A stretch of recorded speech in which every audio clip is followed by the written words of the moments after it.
for better readability while maintaining the original tone and dramatic pacing. The afternoon sun illuminated the dusty path when Wyatt stopped his horse in front of the old cabin.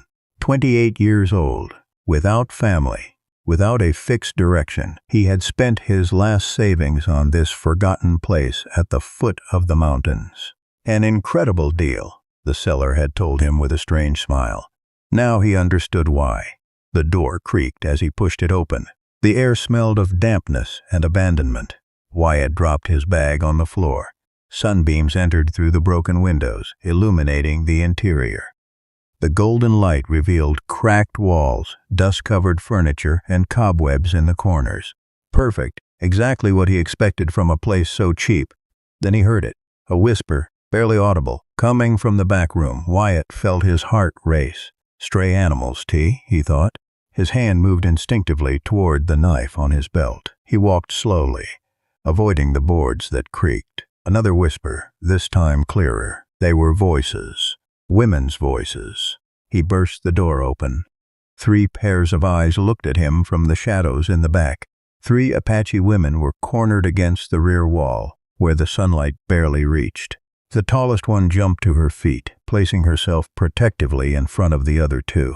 Her hands were raised in a defensive position, and her eyes burned with determination and fear. "Don't take another step," she shouted in broken Spanish. Wyatt slowly raised his hands, showing his empty palms. "Calm down. I'm not going to hurt you." Note to listeners: before we continue, if you are enjoying this story, don't forget to subscribe to the channel, and please write in the comments which country you are listening from. We love knowing where our listeners are. The woman did not lower her defensive hands. She was about 32 years old, with long black hair reaching her waist, marked cheekbones, and a gaze that had seen too much suffering. "This is our house. We got here first. I just bought it," Wyatt said, keeping his voice calm. "I didn't know anyone was here." "You bought it?" The woman let out a bitter laugh. "Of course.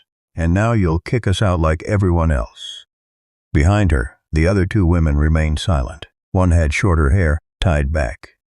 She looked at Wyatt with absolute distrust. The third, with softer features, hugged her knees to her chest, clearly terrified. Wyatt studied the scene. The women were emaciated, wearing ragged, dirty clothes. In the corner lay some old blankets and scraps of scarce food. How long had they been hiding here? "Are you hungry?" he asked. The question seemed to surprise them. The leader frowned. "What?" "I asked if you are hungry. I have provisions on my horse. Bread, dried meat, apples." "We don't need your charity," the woman spat, although her stomach betrayed her with an audible growl. "It's not charity," Wyatt said, carefully lowering his hands. "It's sharing. Look, I know you have no reason to trust me, but the day is ending. It's going to get cold, and we could all use something to eat. How about I bring the food and we talk? No threats, no fighting." The woman hesitated. Her dark eyes locked onto Wyatt's, searching for signs of deception. He held her gaze without moving, without pressing. The seconds stretched endlessly. Finally, she lowered her defensive hand slightly. "One strange move, and we scream. There are people nearby who might hear us. Do you understand?" "I understand perfectly." Wyatt backed away toward the main door. He could feel 3 pairs of eyes following his every movement. He went outside. The sun was beginning to set. He took a deep breath. "What the hell have I gotten myself into?" He took his provision bag from the horse, careful to make slow, visible movements. When he returned, the 3 women were still in the back room, but now they were standing, vigilant. Wyatt sat on the floor near the door, leaving space between them. He took out bread, dried meat, apples, and a canteen of water, placed them on the floor in front of him, and moved back a little. "Take what you need." The one with short hair moved first, quick as lightning. She grabbed the bread and retreated. Then the youngest took the apples with trembling hands. The leader was the last, taking the meat and water, never taking her eyes off Wyatt. They ate in silence. Wyatt noticed how they devoured the food. Clearly, they had gone days without a decent meal. When they finished, the tension in the room had decreased slightly. "My name is Wyatt," he said softly. May I know your names?" The leader observed him for a moment. "Kiona," she said finally, pointing to herself. Then she pointed to the others. "Tala Luna." "Kiona Tala Luna," Wyatt repeated, nodding respectfully. "Beautiful names." Kiona ignored the compliment. "What are you going to do with us?" Wyatt leaned back against the wall, considering the question. He could see the fear hidden behind Kiona's bravado. These women were at their limit, desperate. "Nothing," he said finally. "This cabin is large. There is enough space. You can stay." Shock crossed the faces of the three women.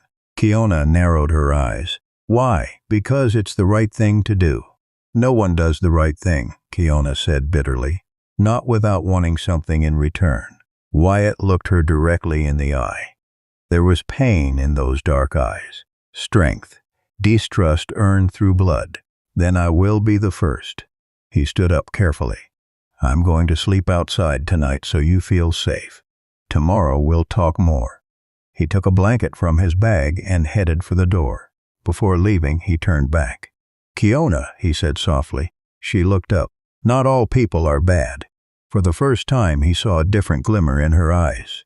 Not trust, not yet, but perhaps a spark of hope. Wyatt went out as the sun hid behind the mountains. He wrapped himself in his blanket near the horse. He looked toward the cabin, where a faint twilight glow still illuminated the windows. This is going to be an interesting story. The morning after. The first light of dawn found Wyatt awake. He had slept little. The hard ground and restless thoughts had kept him alert all night. He got up, shook out the blanket, and looked toward the cabin. Everything was silent.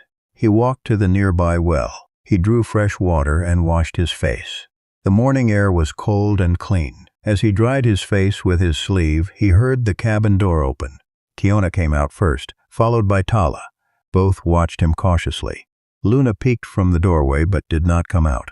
"Good morning," Wyatt said, keeping his distance. Kiona nodded slightly. Her hands were relaxed at her sides, which Wyatt considered a small progress. "I have coffee," he offered, pointing to his small campfire. "And I can prepare something for breakfast if you're hungry." The two women exchanged glances. Finally, Kiona spoke. "You don't have to do this, I know, but I live here now, and apparently so do you. We can make life difficult for each other, or we can try to get along." Tala spoke for the first time. Her voice was hoarse. "White men never get along with us." Wyatt felt the weight of those words. "Then let me be different." He prepared coffee in an old metal pot and cooked tortillas with the ingredients he had. The women sat at a distance, watching every move. When the food was ready, Wyatt served 3 plates and placed them on the ground between them. "Please," he said simply. This time they ate more slowly, with less desperation than the previous afternoon. Wyatt ate his own portion in silence, giving them space. The sun rose over the mountains, painting the sky orange and pink. It was Kiona who broke the silence. "We had a village," she began, looking toward the distant mountains. "Small, quiet. We lived off the land, hunted, farmed. We bothered no one." Wyatt listened without interrupting. "Then the sickness came," Kiona continued. Her voice became softer. "First the children, then the elders, then everyone else. My mother, my father, Tala's brothers, Luna's family." From the doorway, Luna let out a silent sob. "The 3 of us survived," Tala said bitterly. "I don't know if it was luck or a curse." "Luck," Wyatt said firmly. "Definitely luck." Kiona looked at him with curiosity. "Why do you say that?" "Because you are still here. You can still build something new. You still have a chance." "A chance?" Tala let out a humorless laugh. "We went to the nearest town, looking for help. Do you know what they told us? Go away, there is no place for Apaches here. They threw stones at us, chased us like dogs." Wyatt felt rage rise in his chest, but he controlled it. "Those people are wrong. All people are wrong," Kiona murmured. "We searched 3 different towns. Same result. So we came here, to this abandoned cabin. No one wanted us, so we hid. We've been here almost 2 months." 2 months, Wyatt was surprised. "How have you survived?" "We hunt small rabbits with traps," Tala explained. "We gather berries and roots in the forest. We drink water from the stream. It's not much, but But it's better than stones and insults, Keona finished. A heavy silence fell over them. Wyatt sipped his coffee, thinking carefully about his next words. "Listen," he said finally. "I know you have no reason to trust me. I am a stranger. I am who I am. But this cabin is mine now, and I am telling you that you can stay." "No conditions?" Keona asked, skeptical. "No conditions." "Well, maybe one. Help maintain the place. I work the land. You do what you know how to do. We share resources. We look out for each other." "Why?" Keona's question was direct, piercing. "Why would you do this?" Wyatt thought about his own history, the years of loneliness, the cities where he never fit in, the family he never had. "Because I also know what it's like to be alone. I know what it's like to be rejected. And I know that no one should live in fear in their own shelter." He looked directly at Keona. "And because it's the right thing to do." The hard shell Keona had maintained since the previous day cracked slightly. "The townspeople, when they find out we are here." "Let them find out," Wyatt said firmly. "This is my property. No one can tell us who can live here." "You don't know these people," Tala warned. "They are dangerous when they get angry, and I am stubborn when I make a decision." For the first time, Wyatt saw something like a smile on Keona's lips. It was brief, barely perceptible, but it was there. "You are a fool," she said, but her tone had changed. "Probably," Wyatt admitted. "But I'm a fool with a big cabin and provisions to share." Luna finally came out of the door, walking timidly toward them. "Really? We can stay?" Her voice was so hopeful, so fragile, that Wyatt's heart tightened. "Really," he confirmed. The three women looked at each other. A silent conversation passed between them, a language of glances and small gestures that Wyatt couldn't fully understand. Finally, Keona nodded. "Okay," she said. "We will stay for now." "For now is enough," Wyatt replied. They stood up. Wyatt extended his hand to Keona in a gesture of peace. She observed it before shaking it firmly. Her skin was warm and calloused from hard work. "There is work to be done," Wyatt said, releasing her hand. "The cabin needs repairs. The roof leaks. The windows need fixing. Can we help?" Tala offered, surprising everyone. "I know how to weave baskets," Luna added timidly. "And I can sew," Keona said. They looked at each other, then at the cabin, then back at Wyatt. "This is going to be complicated," Keona said. "I know. The town will hate us. You might lose everything." Wyatt smiled. "You can't lose what you never had." Keona shook her head, but this time her expression was softer. "You are definitely a fool. You already said that.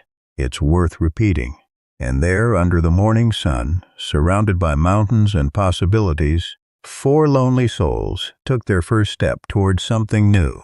None of them knew how difficult the road ahead would be, but for the first time in a long time, none of them were alone. Asterisk, the boycott.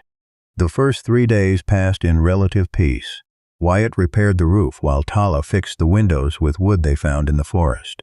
Luna started a small garden behind the cabin, planting seeds Wyatt had brought. Keona explored the nearby hills, returning with edible herbs and roots. It was almost as if they could forget the outside world, but the outside world had not forgotten them. On the 4th day, Wyatt went down to the town to buy supplies. They needed nails, fabric, flour, salt, basic things they couldn't get in the mountains. He left the women hidden in the cabin with clear instructions. Do not go out, do not make noise, do not light a fire during the day. The town was small, dusty, typical of the region. Wyatt entered the general store expecting a quick and simple transaction. The owner, a burly man named Martinez, greeted him coldly. "I need these things," Wyatt said, placing his list on the counter. Martinez read the list, his eyes narrowing. "That's a lot of food for one man." "I eat a lot," Wyatt replied without emotion. "Sure you live alone in that old cabin?" Wyatt sensed the trap but kept his expression neutral. "Is there a problem with my money?" Martinez stared at him before starting to gather the items.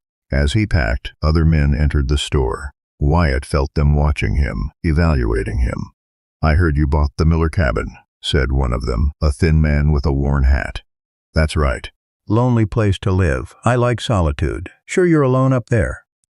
The question came with an accusatory tone. Wyatt turned to face them directly. "Why so many questions about my life?" The thin man stepped closer. Because Pedro, the hunter, says he saw smoke from your cabin at odd hours. And he says he saw movements of more than one person. Wyatt's heart beat faster, but he remained calm. Pedro should worry about his own life. He also says he saw 3 Apache women near your property 2 months ago, added another man. Women who disappeared. Women we told to leave town. The silence in the store was dense. Martinez stopped packing. Is it true? Do you have Apaches in your cabin? Wyatt knew lying would be useless. These men had already decided on the truth. I have guests on my property. That is my business. I knew it. The thin man slammed the counter. You are protecting those savages. They are people, Wyatt corrected firmly, and they have done nothing wrong. We don't want Apaches here, shouted another. We already told them. The store began to fill with more men attracted by the shouting. Wyatt felt the walls closing in around him. This is my property, he said with a loud, clear voice. I decide who lives there, not you. Martinez crossed his arms. I'm not selling you, and no merchant in this town will either. What? You heard me. If you protect those women, then you are as undesirable as they are. Wyatt felt boiling rage inside him. This is ridiculous. They are 3 women who lost everything. They just want a place to live in peace. They should look elsewhere, the thin man spat. There is no place for their kind here. Their kind? Wyatt stepped forward. Do you mean people who survived a tragedy? People who just want to live quietly? I mean Apaches, the man said, pronouncing the word as if it were poison. Wyatt looked at them all, seeing the blind hatred in their faces. You are wrong. No, you are wrong, Martinez said, and you are going to learn the hard way. Wyatt left the store without the supplies, mounted his horse, and galloped back to the cabin. His mind raced faster than the animal's hooves. He had to warn the women. Things were going to get ugly. Asterisk the standoff. When he arrived at the cabin at dusk, it was already too late. A group of 20 men from the town was gathered in front of his property. Some held lit torches. Others had sticks and stones. Kiona, Tala, and Luna were inside. Wyatt could see their silhouettes through the window. Wyatt, shouted the thin man, apparently the leader. Hand over the Apache women, and there won't be any trouble. Wyatt dismounted and placed himself between the crowd and his door. I'm not handing anyone over. This is my home. Go away. You can't protect them forever, shouted another man. I can try. We are 20 against 1. Then it's not a fair fight for you, Wyatt replied with a cold laugh. Someone threw a stone. It passed close to Wyatt's head, hitting the door behind him. More stones followed. One broke the window that Tala had carefully repaired days earlier. Wyatt heard a stifled scream from inside. Stop, he roared, but his voice was lost in the crowd's shouts. Burn the cabin, someone yelled. Drag them out by force. We don't want savages in our territory. The door opened behind Wyatt. Kiona came out, followed by Tala and Luna. Kiona stood next to Wyatt. Her face was a mask of defiance and fear. You don't have to do this, she whispered to Wyatt. Yes, I do, he replied, not taking his eyes off the crowd. You could get hurt. So could you? Kiona looked at him. A silent understanding, a connection that went beyond words. You are the most foolish man I have ever met, she whispered. And you are the bravest woman, he replied. The crowd advanced. Wyatt and Kiona stood firm, shoulder to shoulder. Tala and Luna placed themselves behind them, forming a desperate line of defense. Last warning, the leader shouted. Hand them over or we burn everything. Wyatt stepped forward. Then you'll have to burn me too. The leader hesitated. For a moment, violence seemed inevitable. Then an elderly voice cut through the air. Stop, all of you, an older man with a cane made his way through the crowd. Wyatt recognized the town doctor, Dr. Herrera, a man respected by all. What is happening here? The doctor demanded. This fool is protecting the Apaches, the leader explained. The doctor looked at Wyatt, then at the women, then back at the crowd. And that is reason for violence, for burning houses? We don't want them here. What you want doesn't matter, the doctor said firmly. This is private property. The young man has the right to decide who lives on his land. But they are Apaches. They are people, and as far as I know, they have committed no crime. The doctor turned to Wyatt. "Young man, are you brave or very foolish?" "Probably both, sir." The old man smiled slightly. "I like you." He turned to the crowd. "Go home. Now." Slowly, reluctantly, the crowd began to disperse, but looks of hatred remained. Silent threats floated in the air. When everyone was gone, the doctor approached Wyatt. "You did the right thing," he said quietly. "But this isn't over. Be careful, son." Wyatt nodded. "Thank you, doctor." When the old man left, the four people stood in silence, looking at the empty road where the crowd had been. "They will return," Tala said gloomily. "I know," Wyatt replied. Kiona touched his arm gently. "You can still kick us out. It's not too late."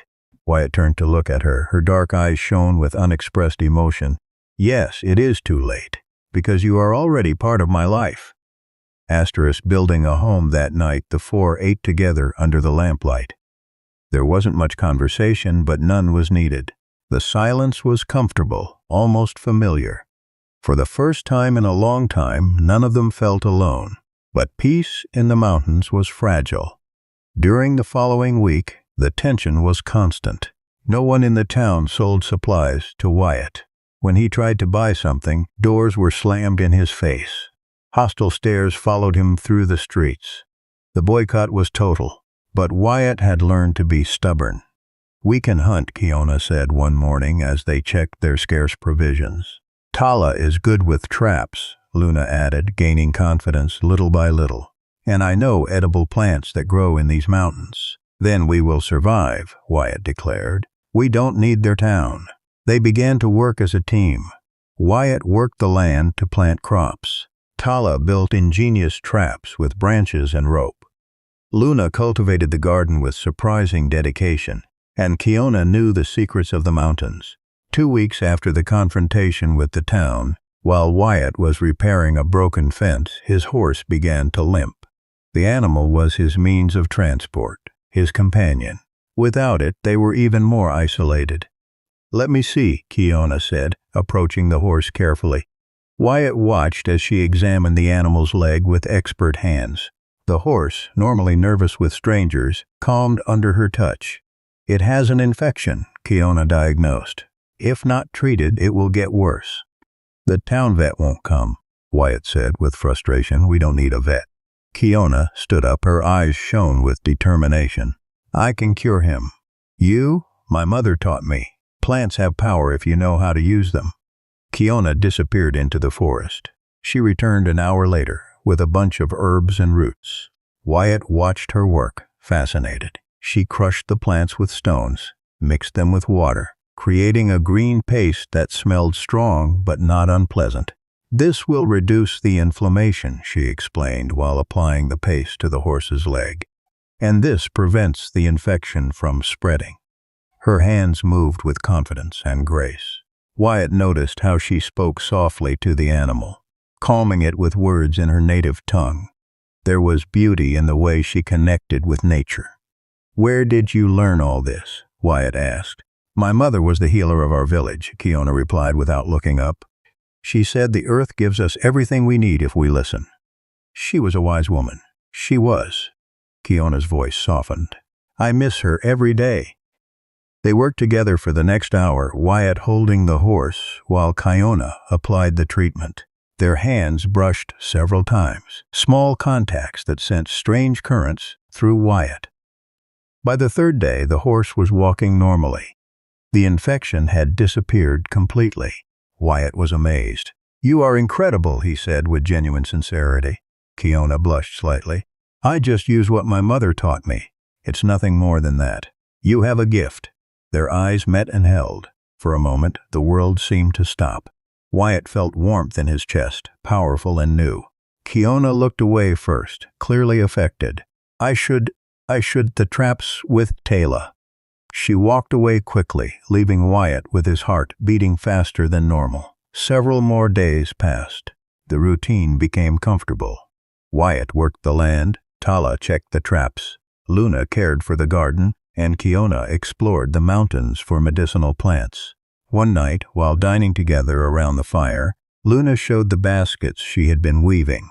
They were beautiful, intricate, made with flexible branches from the forest. "These are magnificent," Wyatt said, examining the detailed work. Could you sell them? Who would buy them? Luna asked sadly. The town hates us. There are other towns, Wyatt pointed out. Farther away, where no one knows us.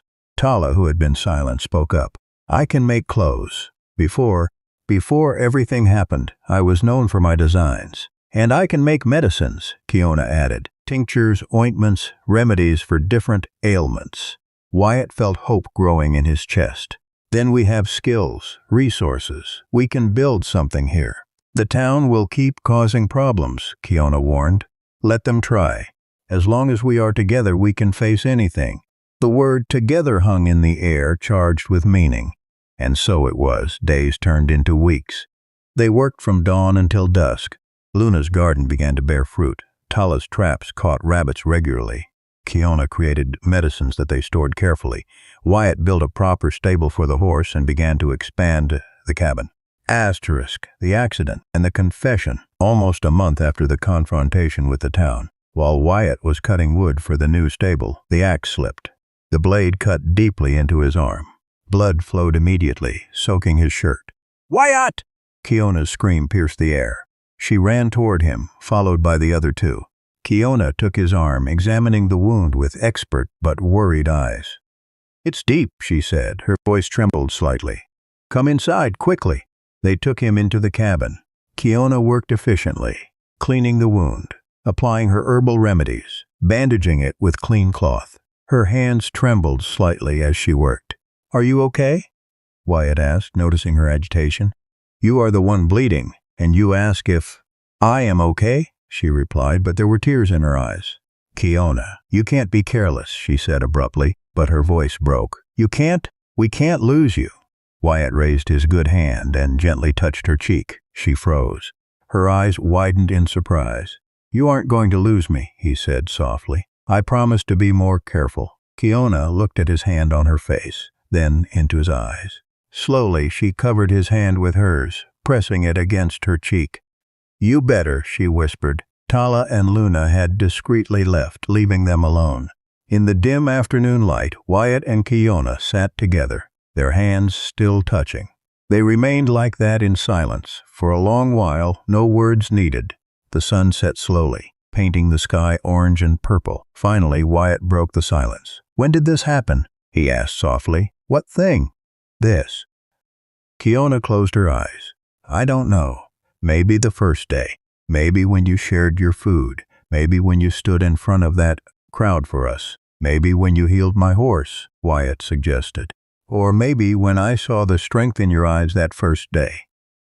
She opened her eyes, looking at him directly. This is complicated. I know. The town will never accept it. I don't care what the town thinks. Wyatt, Kiona, I have lived my whole life without belonging anywhere, moving from one place to another. He moved closer. But here, with you, with Tala and Luna, for the first time I feel at home. A tear rolled down Kiona's cheek. Me too, their faces were close. Now Wyatt could see the golden flecks in her dark eyes. He could feel her warm breath. Slowly, he intertwined his fingers with hers.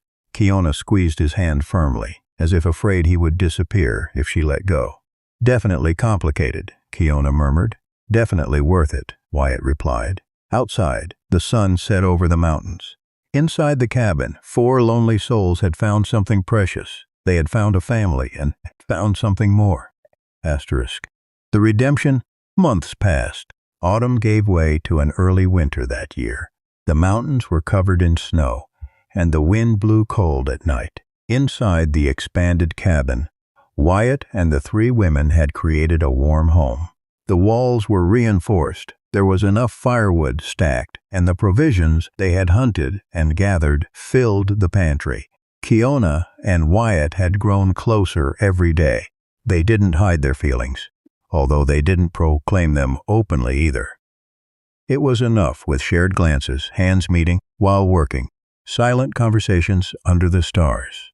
One morning, Dr. Herrera appeared at their door, looking tired and desperate. I need help, he said without preamble. The town is in crisis. Wyatt invited him in.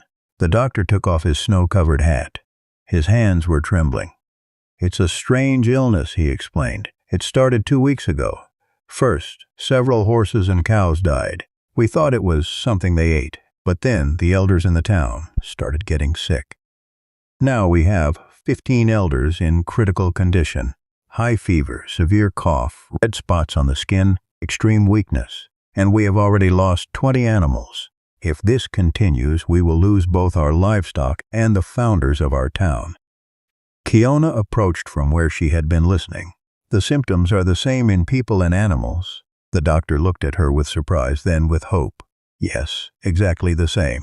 Fever, weakness, red spots, refusal to eat. How did you know? Kiona's eyes lit up with recognition.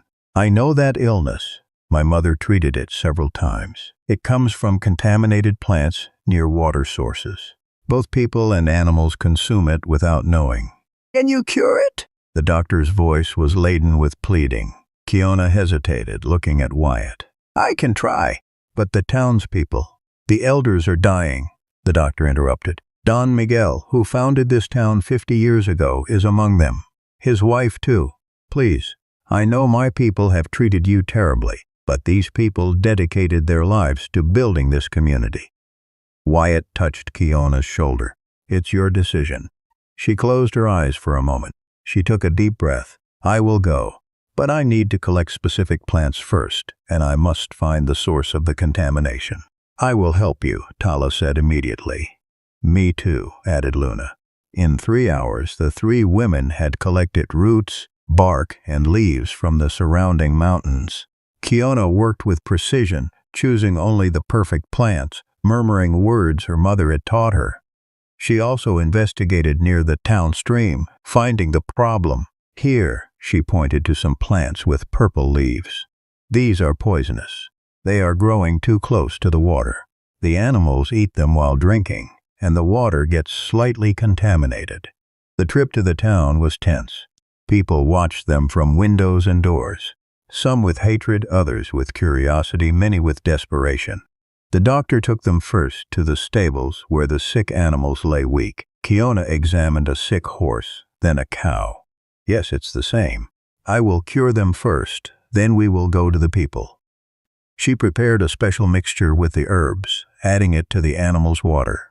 She applied paste to their spots. They will improve in 2 days, she assured. Then they went to the doctor's office, where the sick elders lay in beds. Wyatt felt his heart tighten, seeing the wrinkled, pale, sweaty faces.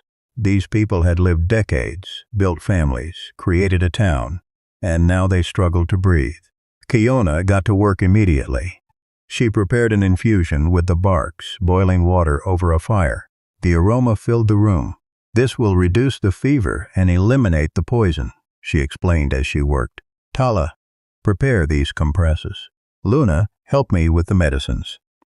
The 3 women moved with coordinated efficiency. Wyatt helped where he could, holding the elders, comforting their families, bringing fresh water. Drink this slowly. Kiona gave the warm infusion to each elder with infinite patience. I know it tastes bitter, but it will clean the poison from your body. Then she applied paste to the red spots. This will heal your skin.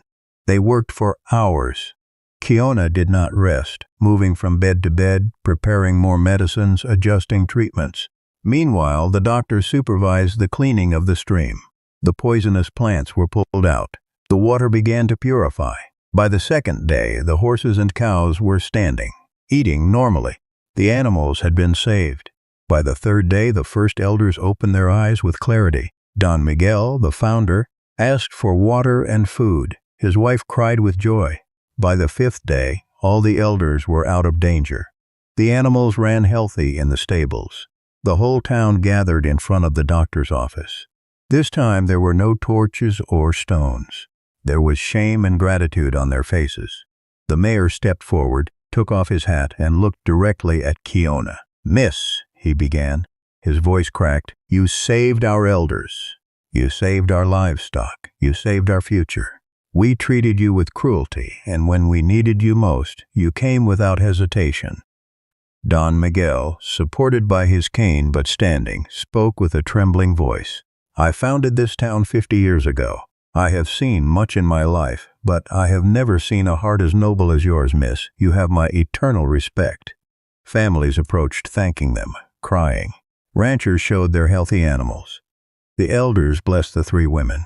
"If you wish to stay on these lands," the mayor said officially, "you have our permission, our protection, and our respect." Epilogue. When they finally returned to the cabin, it was night. They were exhausted, but at peace. Tala and Luna went in first, but Wyatt stopped Kiona outside for a moment.